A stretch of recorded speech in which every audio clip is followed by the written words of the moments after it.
안녕하세요. HSK 전문 강사 김은정입니다. 이 시간에는 7급에서 9급 대비 특강 7번째 시간을 가져볼 거예요. 제가 계속 지금 매달 대비 특강을 7급에서 9급을 진행을 하고 있는데요.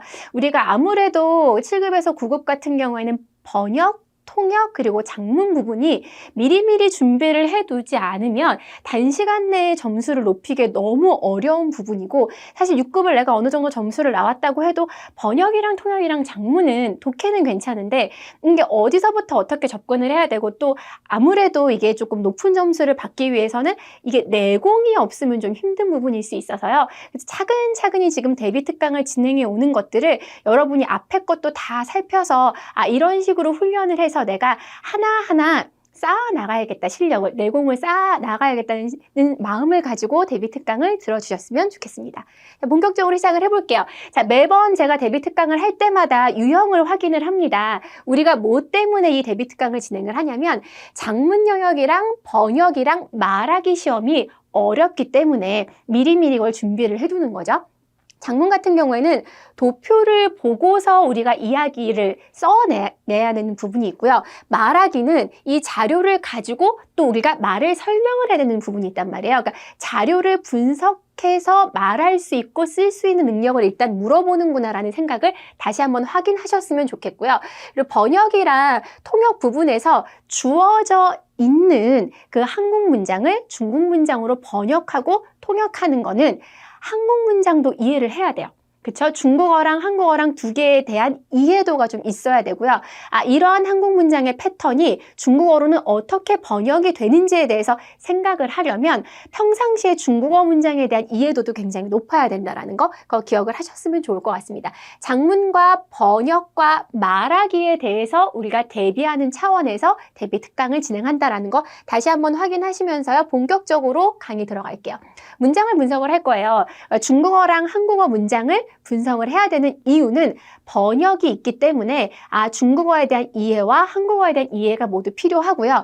말하기랑 작문 같은 경우에는 중국어 자체의 이해도도 굉장히 중요하잖아요. 그렇기 때문에 중국 문장과 한국어 문장을 분석을 하셔야 되고요.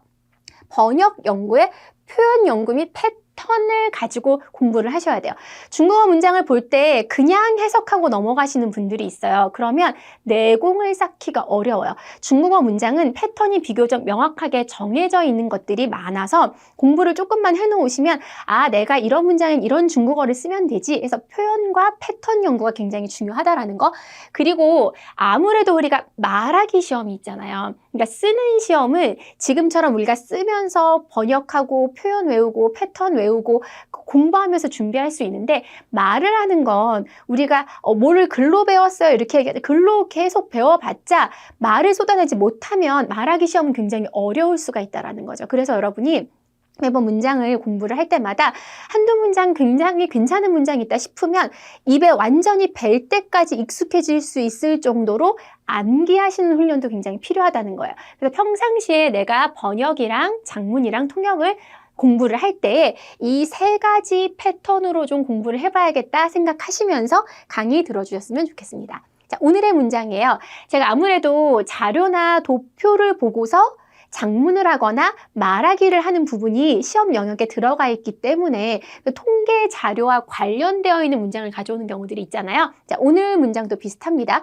추산에 따르면으로 시작을 해요. 그래서 이게 약간은 지금 그 기후 온난화나 그 환경에 관련된 그런 부분들이 이슈화 되고 있기 때문에 관련된 지문을 짧지만 이 지문을 준비를 해왔습니다. 그래서 여러분, 제가 본격적인 강의에 들어가기 전에 이 세 줄 문장을 여러분이 한번 쭉 읽고 내가 어느 정도까지 이 문장을 이해하고 내가 만약에 이걸 덮어놓고 중국어로 내가 어느 정도는 요약해서 이야기를 할 수 있을지 한번 생각해 보시면서 문장 한번 살펴보셔도 좋을 것 같습니다. 본격적으로 문장을 분석을 할 거예요. 제가 그 대비 특강을 할 때 이 분석을 하는 걸 굉장히 중요하게 생각하는 이유가 뭐냐면, 여러분들이 이제 6급까지 쭉 오시면서 공부를 하시면서 굉장히 많은 지문들과 많은 문장들을 보셨을 건데 제대로 분석을 해본 적이 얼마나 있을까라는 생각이 들어요. 제가 6급을 오프라인 강의를 할 때 봐도 그렇고 어느 정도 해석은 해요. 그 대충 무슨 얘기인지는 알아들어요. 그런데 정확하게 이 문장에 대해서 어떤 구조를 가지고 있는지, 어떤 표현을 썼는지를 제대로 분석을 못 하시는 분들이 너무 많아요. 그러면 이러한 고급 버전의 문장을 구사를 못한다는 거예요.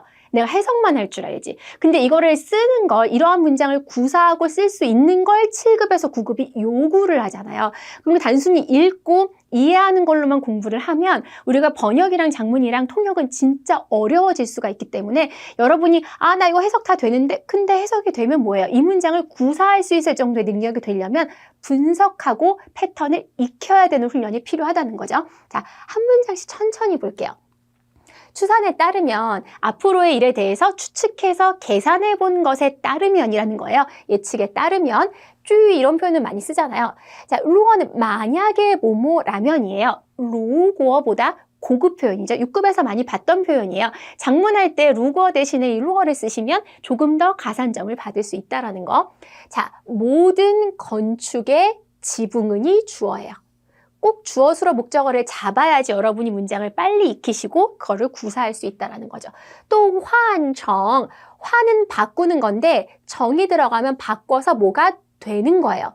하얀색이 된다면, 그쵸? 모든 건축물의 지붕이 하얀색으로 바뀌어 변화된다면 이게 해석으로 끝나는 게 아니라 내가 이 문장을 중국어로 구사할 수 있어야 되기 때문에 꼼꼼하게 설명을 드리는 거야.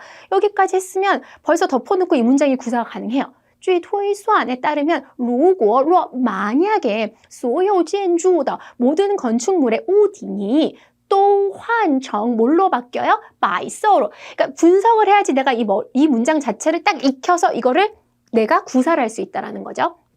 만약에 뭐뭐라면이기 때문에 앞으로 일어날 수 있는 일, 짱을 쓸 수 있죠. 짱렁 뭐 할 수 있습니다. 디샤오 상쇄할 수 있대요. 제가 이 상쇄하다라는 표현은 조금 있다가 다른 표현들과 비교해서 한번 설명을 해드릴게요. 인류가 1년 반 동안 쓰는 발방량을 여러분이 기억하시는 게 좋아요. 배출량이죠. 탄소 배출량. 굉장히 환경에 많이 쓰이는 표현이에요. 이것도 사실 번역이나 작문으로 충분히 나올 수 있기 때문에 여러분이 기억하시면 좋을 표현인 거죠. 자, 그래서 요 단순한 한 문장이어도 공부할 거리가 굉장히 많아요. 자, 고정 표현이죠. 추산에 따르면, 통계에 따르면, 조사 결과에 따르면, 예측에 따르면 해서 쥐 표현 기억하시고요. 접속사, 루어는 루어랑 똑같아요. 앞으로 뭐뭐 하게 될 것입니다. 뭐 찌우, 호에도 다 상관없고요. 찌앙호에, 찌앙은 좀 고급 표현이니까 알아두시면 좋고요. 환청 설명드렸습니다. 디샤오는 상쇄가 되다라는, 사실은 이제 6급부터 제가 느꼈던 건데 이게 중국어가 어려운 게 아니라 한국어가 어려울 때가 있어요. 그러니까 제가 막 열심히 해석을 해요. 근데 그 해석된 한국 문장을 이해 못하는 경우들이 있잖아요. 그러니까 한국어 자체가 어려울 수가 있어요. 상쇄된다라는 게 아주 쉬운 예를 들면 내가 막 돈을 너무 많이 써가지고 마이너스가 된 부분이 있는데 내가 이번 달에 굉장히 좋은 큰 수입이 생겨서 예상치 못했던 수입이 생겨서 그 마이너스 된 부분을 다 메꿔주는 거예요. 그게 상쇄하다라는 뜻이거든요. 그러니까 나중에 뒤에 자세하게 설명을 해드리겠지만 이 상반되는 것들로 인해서 0이 되는 거예요. 다 상쇄가 된다라는 표현으로. 그래서 1년 반의 탄소 배출량을 없애준다는 거예요. 이게 지붕 바꾸는 거 하나만으로도. 자, 그럼 여러분이 지금 이 짧은 한 문장을 가지고도 문장 구조 배웠죠? 접속사의 호응 같은 거 이런 거 보시죠? 단어의 표현 같은 경우 탄소 배출량 같은 단어까지 익힌 동시에 내용도 내가 습득을 했어요. 이거를 아예 그냥 내가 내용에 대한 이해인 거죠. 백색으로 바꾸면 이렇게 된다라는 이야기를 해주고 있구나. 두 번째 문장 볼 거야. 왜냐하면 白色 흰색이 가장 잘 반사할 수 있대요. 이 양광 햇빛을. 이건 문장 쉽죠? 주어수로 목적어. 그어는 여기 그러나라기보다는 강조의 용법으로 쓰였다는 거. 생략해도 상관은 없지만 중국인 그 표현에 있어서 강조의 용법으로. 그래서 有效减少 줄일 수 있대요. 태양 복사 자체를 줄일 수 있대요. 이 문장은 사실 크게 어렵지는 않아요. 反射, 辐射 이런 복사나 반사 같은 단어만 알고 있으면 크게 어려울 게 없는 문장인 거죠.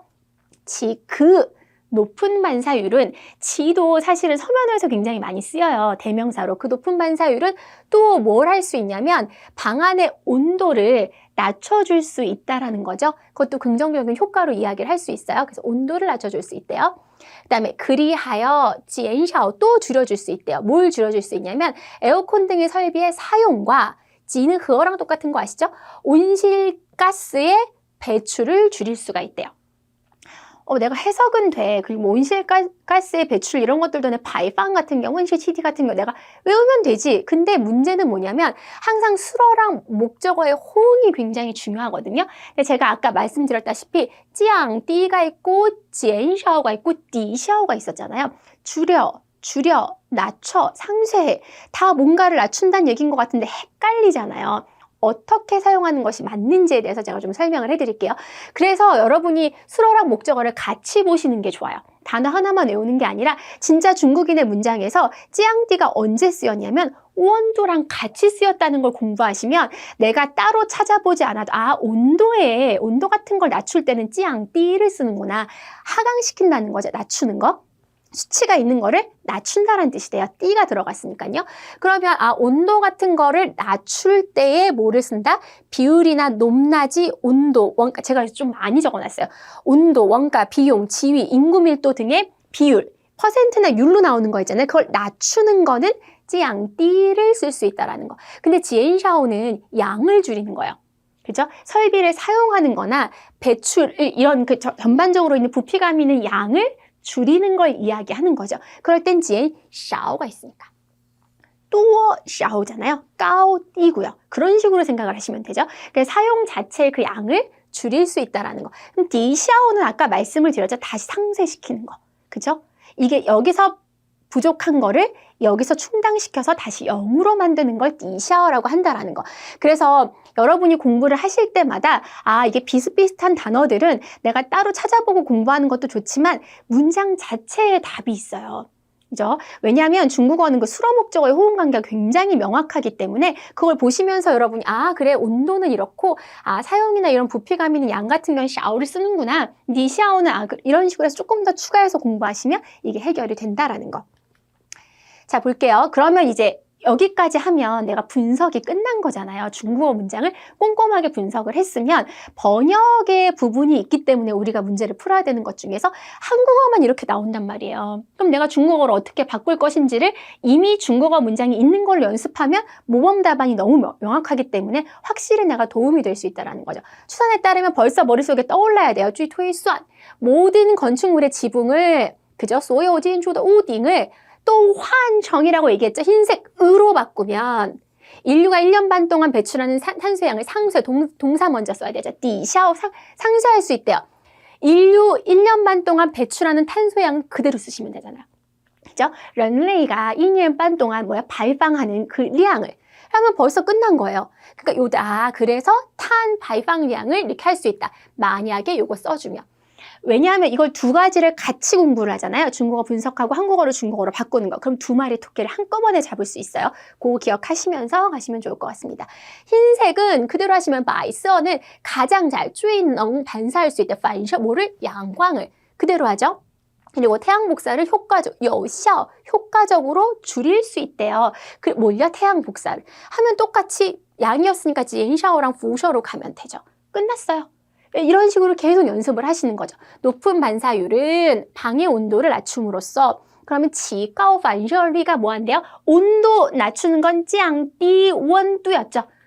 이렇게 하니까 이게 어려운 문장 같아도 동사를 뭘 쓰지? 지엔샤오 쓰는 사람 분명히 있을 거예요. 근데 원두는 지엔샤오를 쓰면 안 되거든요. 그러니까 중국어 문장 샘플로 공부를 하셔야 된다라는 거. 에어컨 등과 같은 시설의 사용과 온실가스 배출을 줄인다. 그러니까 뭘 써요? 지엔샤오. 종어는 확인하시고요. 空调等设备的使用이랑 지, 그거를 써도 되지만 좀 고급 표현, 温室气体的排放 하면 끝나는 거죠. 이게 되게 단순한 것 같지만 여러분 이 짧은 세 줄의 문장을 가지고 우리가 굉장히 많은 공부를 했고요. 한글로만 딱 돼 있는 걸 내가 이 정도의 문장을 중국어로 바꿀 수 있는 것도 어휘력, 문장 구조, 패턴의 이해가 없이는 사실 힘들잖아요. 그렇기 때문에 그런 식으로 다 절차를 밟아서 익혔다면 이제 내가 지금 이거를 한국어로 해석했어. 패턴 연구하고 분석했어. 다시 한국어를 중국어로 바꿨어. 그럼 암기는 좀 쉬워져요. 이미 다 내용도 알고 있고 분석이 끝났기 때문에. 그래서 얘를 여러분이 처음부터 끝까지 보면서 10번 정도 소리로 읽으셔야 돼요. 왜? 우리에게는 말하기 시험이 있으니까. 10번 정도 읽고 보지 않고 한번 10번 정도 암기해보고, 그리고 이게 그냥 이렇게 단순하게 암기하는 게 아니라 쉬지 않고 내용이 쭉 나올 수 있게끔 암기하시려면 사실 하루 종일 요 문장만 갖고 떠올려서 공부하셔도 충분히 할 수 있거든요. 그렇기 때문에 너무 어려운 문장, 다량의 문장이 아니라 한 두세 줄 정도만 매일매일 한 달만 해보세요. 그러면 진짜로 실력이 많이 늘어나 있을 거예요. 지금 처음부터 끝까지 이 작업을 반복하는데 한 30분? 처음에는 1시간 정도 걸리겠지만 한 세 줄짜리를 이 정도로 공부하면은 이게 회가 거듭될수록 시간이 조금 줄어들게 되거든요. 그래서 여러분 이 방법으로 계속 좀 공부를 해주셨으면 좋겠고요. 이 대비 특강이 사실은 고급이 굉장히 어렵잖아요. 통역이나 번역이나 작문에 있어서 정말 굉장히 단단한 밑거름이라고 제가 굳게 믿고 있거든요. 그래서 이 방식대로 여러분들이 꾸준히 훈련하셔서 좋은 성적 거두시길 바라면서요. 이번 수업은 여기서 마무리 짓도록 하겠습니다.